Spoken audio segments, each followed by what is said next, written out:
très chers frères et sœurs, chers internautes, c'est votre émission Le Temps du Seigneur. À la présentation, c'est votre frère Wellness Production. Aujourd'hui, je reçois pour vous un homme de Dieu qui va lui-même se présenter. Bonjour, très chers frères et sœurs, chers internautes, partout dans le monde, vous qui suivez cette émission. Je réponds au nom de l'apôtre Koul Dimbala. Je suis le visionnaire de la communauté évangélique Cité des Miracles en Angola, que je salue tous les serviteurs, les pasteurs et les croyants de cette grande communauté. Shalom, que Dieu vous bénisse. Merci pour m'accueillir dans vos maisons. Merci pour m'ouvrir la porte de votre maison pour parler, bien sûr, de la part du Seigneur. Je sais que ce message bénira la vie de quelqu'un. Je sais que ce message accompagnera la vie de quelqu'un. Je crois que Dieu veut faire quelque chose dans la vie de quelqu'un. Que Dieu vous bénisse abondamment. Alors, bonjour l'homme de Dieu. La question que j'aimerais poser à l'homme de Dieu, c'est quoi la rédemption? Et quelle est l'importance de la rédemption chez les croyants? Merci. Merci mon frère Wellness. C'est vraiment un thème pertinent, très pertinent. La rédemption, comme vous venez de me poser la question, selon Romains chapitre 3, Romains chapitre 3, je me relire ce passage, Romains chapitre 3, versets 23 à 24. Je lis ça pour la bonne compréhension. Car tous ont péché et sont privés de la gloire de Dieu. Et ils sont gratuitement justifiés par sa grâce, par le moyen de la rédemption qui est en Jésus-Christ. Alors, la rédemption, en définition, c'est la délivrance par le paiement d'un prix. Et la rédemption a été enseignée, annoncée dans l'Ancien Testament par des prophètes et par les types ou la typologie. Il y a des choses qui se faisaient qui montraient clairement la rédemption. Par exemple, dans Exode chapitre 12, verset 1 jusqu'à 7, lorsque les enfants d'Israël étaient dans l'esclavagisme et que l'Éternel allait tuer tous les premiers-nés de l'Égypte, le Seigneur va ordonner à Moïse d'ordonner aux enfants d'Israël de tuer la brebis, le bouc d'un homme et de mettre le sang sur les laitons. C'est ça la rédemption même. Lorsque l'ange de l'Éternel, l'ange de la mort, passera, dès qu'il verra le sang, il va passer outre. Il ne va pas tuer dans cette maison.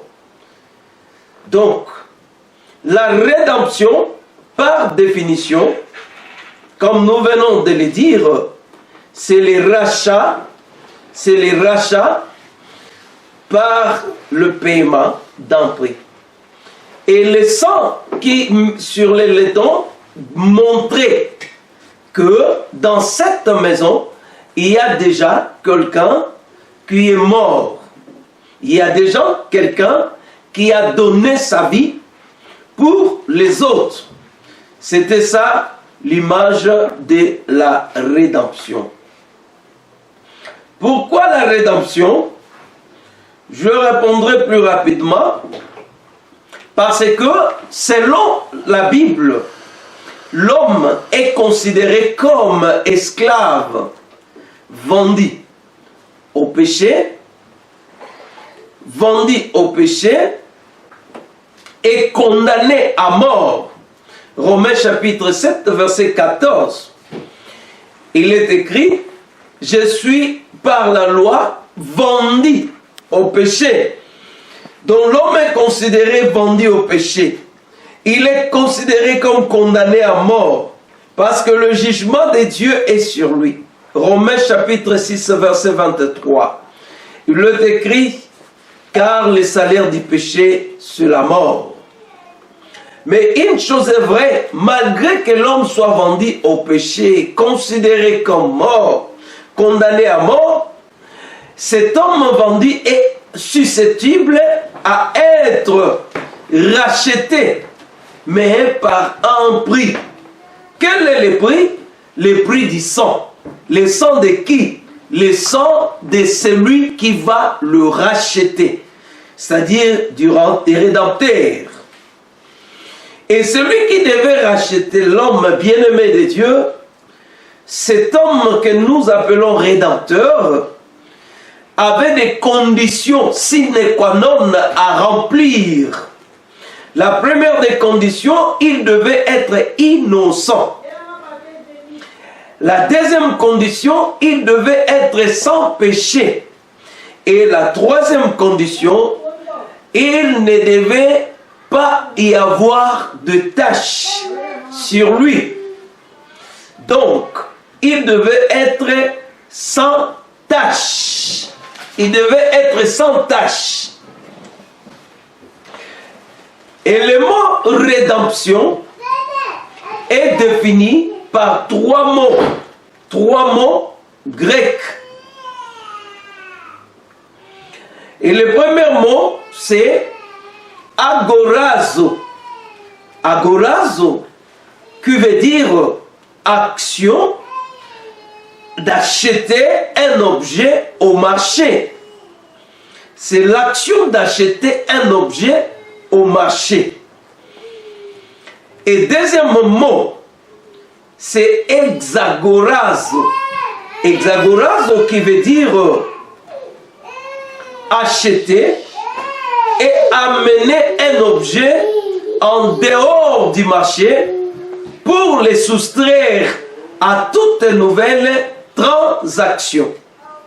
Acheter et amener quelque chose en dehors du marché pour les soustraire à toute nouvelle transaction. 1 Corinthiens chapitre 7, verset 23. La Bible nous dit, nous sommes rachetés non par des choses périssables, mais par la vie d'un Dieu qui a accepté de donner son sang, de donner sa vie à rançon de notre vie.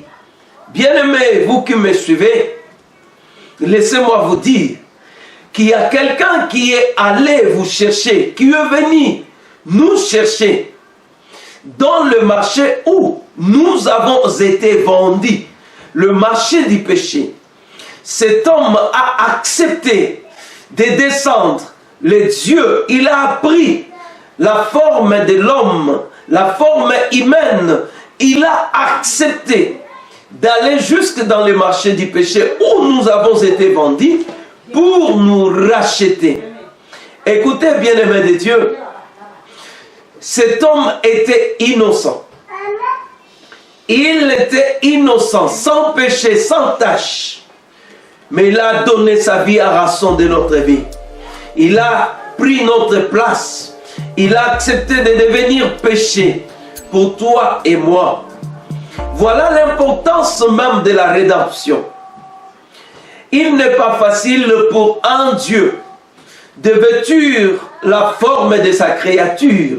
Quelle humiliation, quelle honte, quel opprobre pour un Dieu de prendre la forme, la nature de sa créature, de se rabaisser jusqu'à ce point.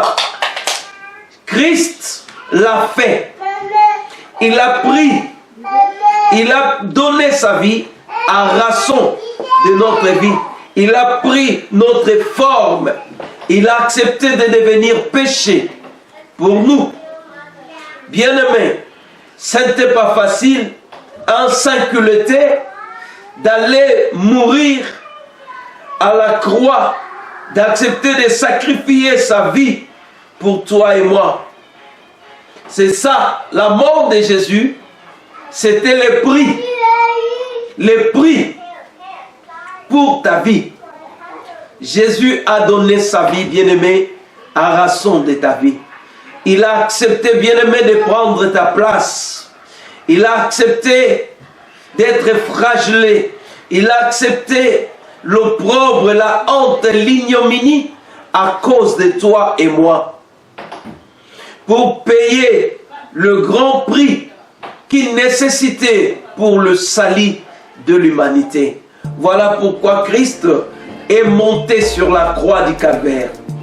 Laissez-moi vous dire, vous qui vivez dans le péché, vous qui continuez encore à pécher, parce que vous ignorez ce que c'est la croix du Calvaire, ce que Christ a pu en dire pour vous.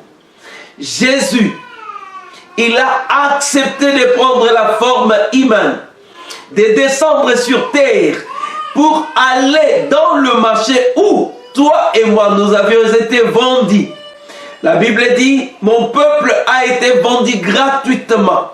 Gratuitement qu'on a été vendu dans le péché. Et cet homme, c'était saint homme, Jésus, il est venu, il est monté sur la croix. Lui qui était saint, il a pris notre place. Il nous a donné sa place en prenant notre place. Il nous a donné sa vie en prenant notre vie. Il a accepté, bien-aimé, de mourir à cause de ton péché, à cause de tes fautes. Il a accepté parce que c'est toi qui étais le candidat de l'enfer. C'est toi qui étais condamné à mort. Mais cet homme de Jésus a accepté de prendre ta place. Il est notre substitut. Le châtiment qui nous donne la paix aujourd'hui est tombé sur lui. La rédemption, c'est la mort de Jésus. Le prix que Christ a payé sur la croix pour te racheter, pour me racheter, pour que nous soyons des dieux aujourd'hui. Et grâce à lui que nous sommes aujourd'hui enfants de Dieu. Jean chapitre 1, verset 12. À tous ceux qui l'ont reçu, il leur a donné le pouvoir de devenir enfants de Dieu, lesquels sont nés ni de la volonté de la chair. Bien-aimés, pour devenir enfants de Dieu, nous devons reconnaître l'œuvre salvatrice de la croix. Pour devenir enfants de Dieu, nous devons reconnaître que Jésus est monté sur la croix pour nous, pour mes péchés. Reconnaître son état de pécheur, c'est alors que nous allons recevoir Jésus dans notre vie comme Seigneur et Sauveur. C'est alors que le Seigneur va nous donner sa nature. Il a pris notre place, il nous a donné sa place. C'est sur la croix que Jésus est devenu péché. La Bible dit, sur la croix, il a crié, mon Dieu, pourquoi m'as-tu abandonné? Pourquoi son Dieu l'a abandonné? Le Père a abandonné parce que la Bible dit, ses yeux sont tellement purs qu'il ne peut voir le mal. Et ces jours-là, Jésus, étant un péché, devenu un péché pour sauver les humains. Le Seigneur ne pouvait plus le regarder. Il le restait seul. Voilà pourquoi il a poussé ses cris. Mon Dieu, pourquoi m'as-tu abandonné? Bien-aimé de Dieu, toute cette souffrance était juste pour toi et moi. Nous devons donner notre vie à Jésus, le reconnaître qu'il n'est pas monté à la croix pour lui-même. S'il est monté à la croix, c'est pour toi et moi. Et le troisième mot grec pour définir la rédemption, c'est l'outro. L'outro qui veut dire détacher et rendre libre. Détacher et rendre libre. Là, nous sommes dans le livre de Jean, chapitre 11. Jean, chapitre 11, verset 44. Je le lirai pour vous. Vous qui êtes aussi à la maison, qui me suivez, veuillez lire avec moi ces passages bibliques. Jean, chapitre 11, verset 44. La Bible dit: et les morts sortis, les pieds et les mains liés des bandes, et les visages enveloppés d'un linge. Jésus leur dit: déliez-les et laissez-les aller. Lorsque Lazare est mort, il a fait 4 jours dans les tombeaux. Jésus n'était pas là. Le jour où Jésus-Christ est arrivé, on lui apprendra que Lazare, ça fait déjà 4 jours qu'il est dans le tombeau. Le Seigneur dira: allez me montrer où vous l'avez mis. Et lorsque Jésus arriva et dit: ôtez la pierre, il va prier son Père et il dit: Père, je te rends grâce de ce que tu m'exauces toujours. Car pour moi, si c'était pour moi, je n'allais pas prier. Mais j'ai prié à cause des incrédules qui m'entourent. Lazare, sort. Et la Bible dit: le mort est sorti. Il est sorti, mais cet homme de Lazare avait un problème. Et le problème de Lazare, il était lié. Des pieds, de mains, enveloppés des visages par des bandes. Et Jésus, voyant cela, il dit: déliez-les et laissez-les partir. Le mot utilisé en grec, c'est l'outro. Et dans la rédemption, nous avons aussi la délivrance des liens. La délivrance des liens. Il y a beaucoup de gens qui sont captivés par l'ennemi, qui souffrent des liens spirituels, qui ont des liens qui les menacent, des liens qu'ils ont hérités de leurs parents, des liens, des maladies qu'ils ont héritées. Bien-aimés de Dieu, nous avons des liens qui nous lient. Je veux faire quelque chose, mais je sens des limitations tout autour de moi.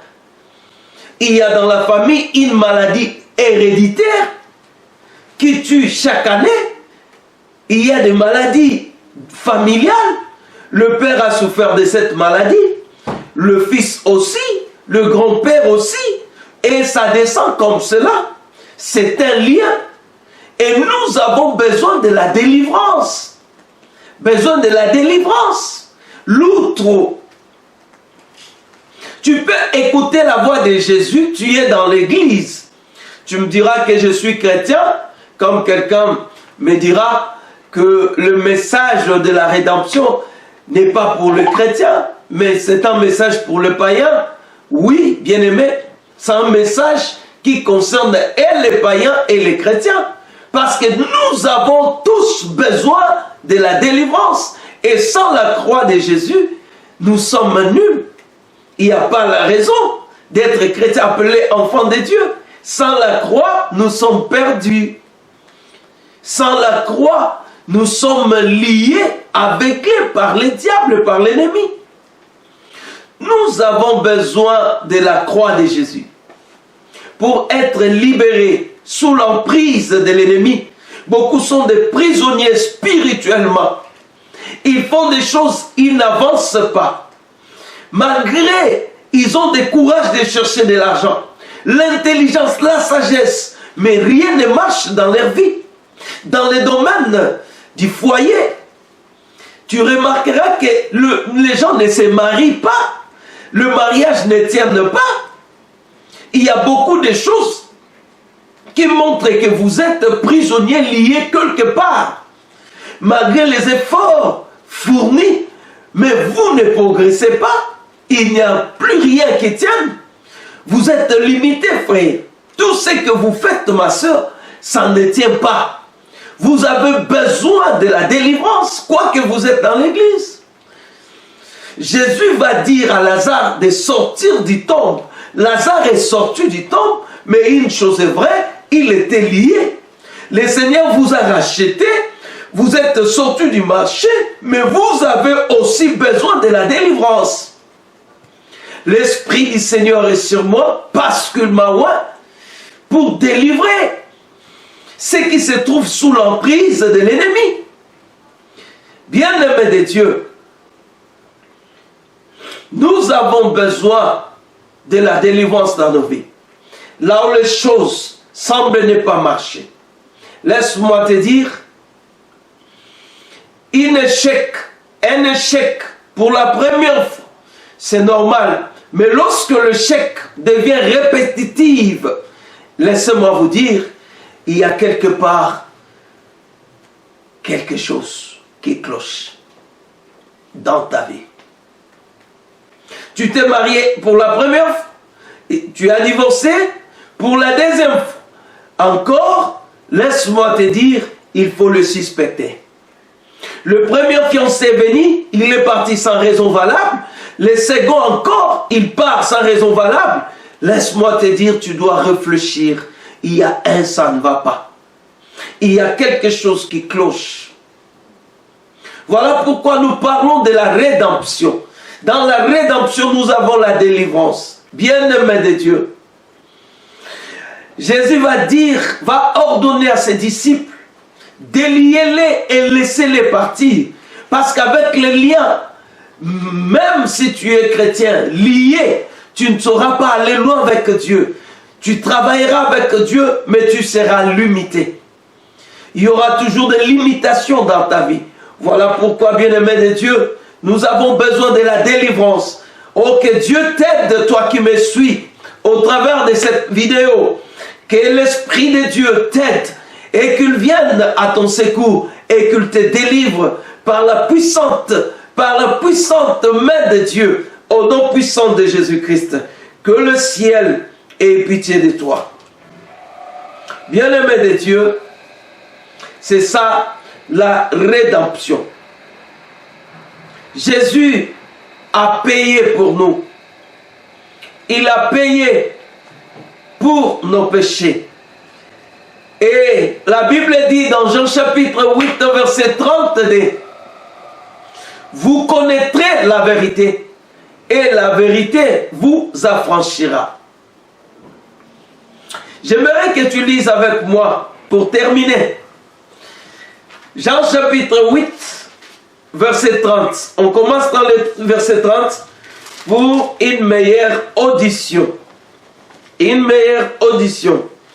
Je lis le verset 30 et puis le verset 32. Jean chapitre 8. Comme Jésus parlait ainsi, plusieurs crurent en lui. Et il dit aux Juifs qui avaient cru en lui, si vous demeurez dans ma parole, vous êtes vraiment mes disciples. Vous connaîtrez la vérité et la vérité vous affranchira. Jésus enseignait et il y a des gens qui ont cru à son message, qui ont accepté son message. Et le Seigneur dira à ceux qui ont accepté son message, vous devez maintenant demeurer dans ma parole. Écoutez, bien-aimés de Dieu, croire au message de Jésus veut dire tout simplement le recevoir dans sa vie, dans leur vie comme Seigneur et Sauveur. Comme toi et moi, nous sommes dans l'église, nous avons reçu Jésus comme Seigneur et Sauveur. Mais le problème ne se limite non pas seulement à recevoir Jésus, mais le problème, le Seigneur veut que vous demeurez dans la parole. Demeurer dans la parole, c'est-à-dire méditer la parole, apprendre sur la parole, entrer dans la profondeur de la parole de Dieu. Aujourd'hui, beaucoup de chrétiens, beaucoup d'enfants de Dieu ne demeurent pas dans la parole de Dieu. Ils sont superficiels avec Dieu. Ils sont superficiels. Ils veulent vivre une vie chrétienne normale avec Dieu. Ils ne veulent connaître rien de Jésus. Nous devons apprendre à interroger la Bible, à comprendre la Bible, à comprendre la parole, à entrer dans la profondeur de la parole de Dieu. Car le salut, la puissance, réside dans la parole de Dieu. Vous voulez que le pasteur lise la Bible pour vous, mais vous-même, vous ne lisez pas, et après vous voulez que Dieu fasse des choses avec vous. Vous ne le verrez pas, bien-aimés de Dieu. Car il est écrit que ce livre de la loi ne s'éloigne point de ta bouche. Médite-les nuit et jour, afin d'agir fidèlement selon tout ce qui est écrit. Car c'est alors que tu auras du succès. C'est alors que tu réussiras. La réussite de ta vie, mon frère, réside dans la parole.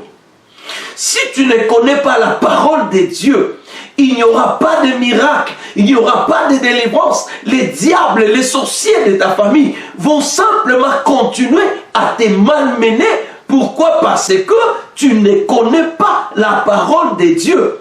Osée chapitre 4, verset 6, il est écrit « Mon peuple meurt parce qu'il manque la connaissance ». Dieu est clair. Ce n'est pas parce que tu es faible, ce n'est pas parce que tu es né d'une famille pauvre que tu souffres. Non, c'est par ta manque de connaissance. Le manque de connaissance de la parole de Dieu fait à ce que le diable nous maintienne dans son esclavagisme.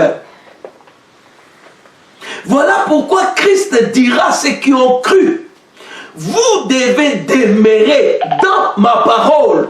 Et lorsqu'on demeure dans la parole, on devient disciple de Jésus. Et lorsqu'on devient disciple, c'est alors qu'on connaîtra toutes choses. Vous connaîtrez la vérité et la vérité vous affranchira. La délivrance de ta vie, ça était déjà donné sur la croix, il y a cela 2000 ans, sur la croix du Calvaire. Jésus a sacrifié sa vie pour toi. Il a donné sa vie pour toi. Il s'est chargé de toutes nos malédictions, de toutes nos infirmités. Et pourquoi les sorciers continuent à nous maltraiter, à nous bloquer? Pourquoi les choses semblent ne pas marcher? Pourquoi les échecs répétés dans nos vies? Parce que nous n'avons pas la connaissance. Nous avons besoin de la connaissance de la parole de Dieu. Nous avons besoin de connaître la Bible. Ayez l'habitude de lire la Bible, frères et sœurs. Ayez l'habitude d'acheter ta propre Bible. Aujourd'hui, vous venez dans l'église, pour trouver des chrétiens avec leur Bible, c'est tout un problème. Les chrétiens ne méditent plus la parole de Dieu. La Bible nous recommande de méditer la parole pour que cette parole habite en nous abondamment. Et lorsque nous avons la connaissance de la parole de Dieu, nous aurons la connaissance de Dieu. Celui qui connaît la parole connaît Dieu. Quand Quand tu connais la parole de Dieu, tu connais Dieu. Lorsque tu as la parole de Dieu, tu as Dieu à ta portée, bien-aimé de Dieu. Car la Bible, cette parole est l'expression de la pensée parfaite de Dieu. C'est que Dieu veut que vous soyez. Si vous comprenez cette parole, bien-aimé, laissez-moi vous dire, vous le serez. Parce que ici, c'est la pensée parfaite de Dieu pour ta vie. C'est ce que Dieu est en train de penser.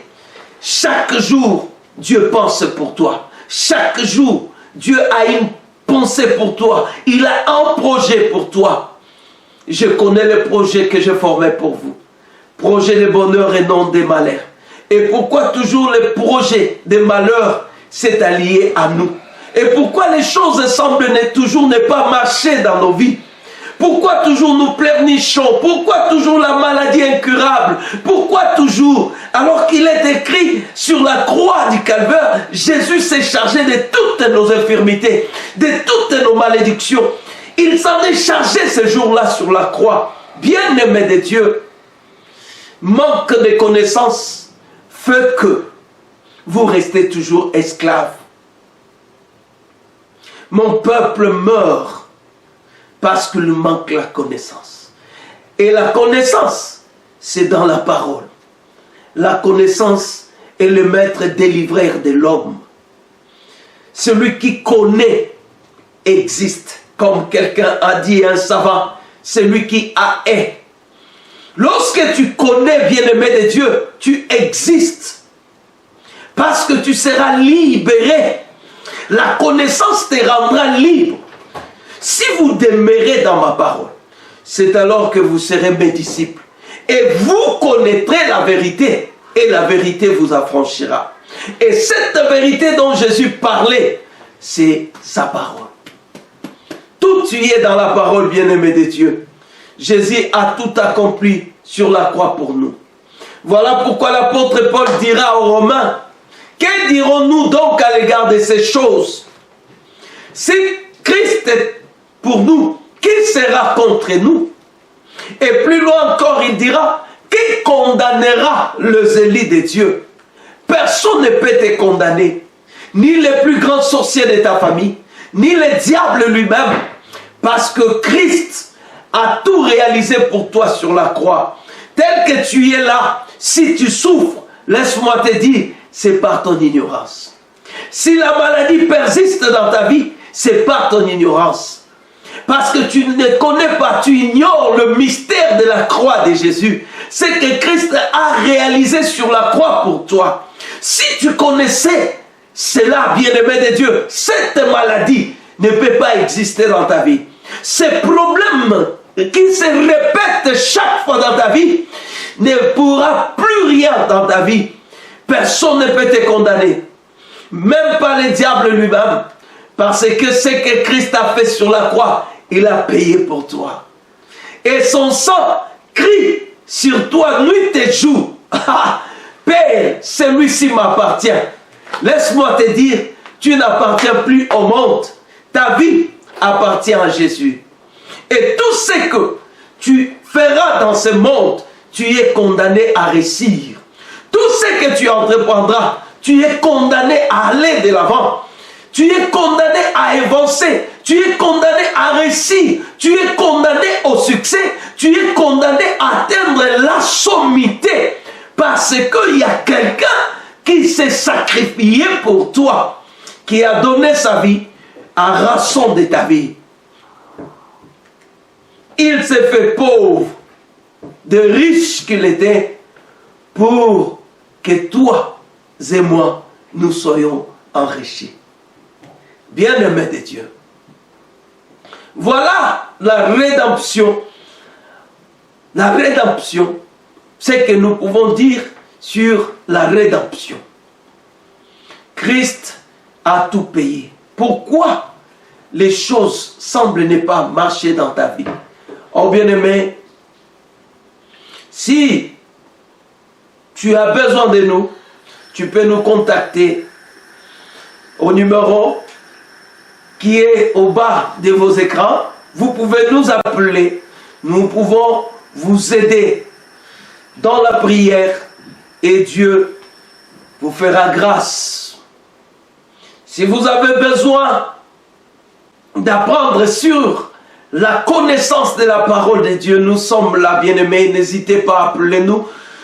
Nous pouvons faire, nous allons chercher comment vous atteindre, vous aider pour que vous ayez la connaissance parfaite de la parole de Dieu.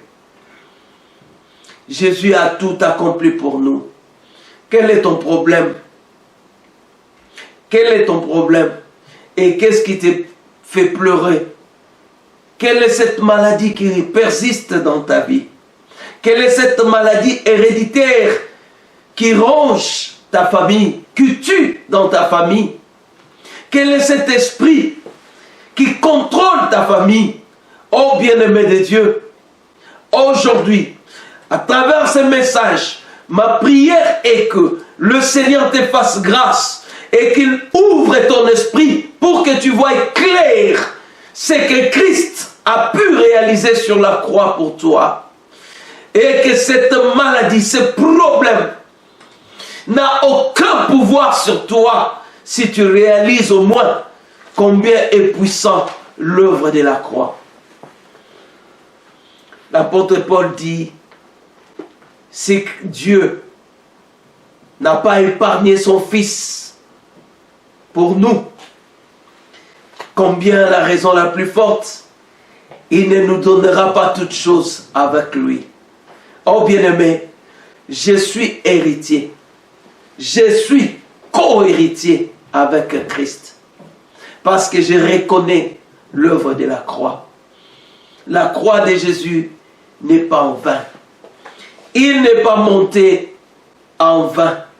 S'il est monté à la croix, c'était pour toi et moi. Je suis libre. Toi aussi, si tu crois à ce que Christ a fait sur la croix pour toi, bien-aimé, tu vas témoigner la grandeur de Dieu. Et ça un peu de réaliser la croix. Et lorsque tu réalises la croix, réfléchis. Fais-toi une prière là où tu es. Dis, Seigneur, je vois ce que tu as accompli sur la croix pour moi. Et aujourd'hui, je crois à l'œuvre salvatrice de la croix. Au nom de Jésus, cette maladie qui me condamne et qui m'a condamné pendant longtemps, aujourd'hui c'est fini. Je ne veux plus entendre cela dans ma vie au nom de Jésus. Que cela s'accomplisse ainsi dans ta vie, au nom puissant de Jésus. Amen. Que Dieu vous bénisse. Très chers frères et sœurs, chers internautes, nous disons merci à chacun de vous et qui prend le plaisir pour écouter l'homme de Dieu.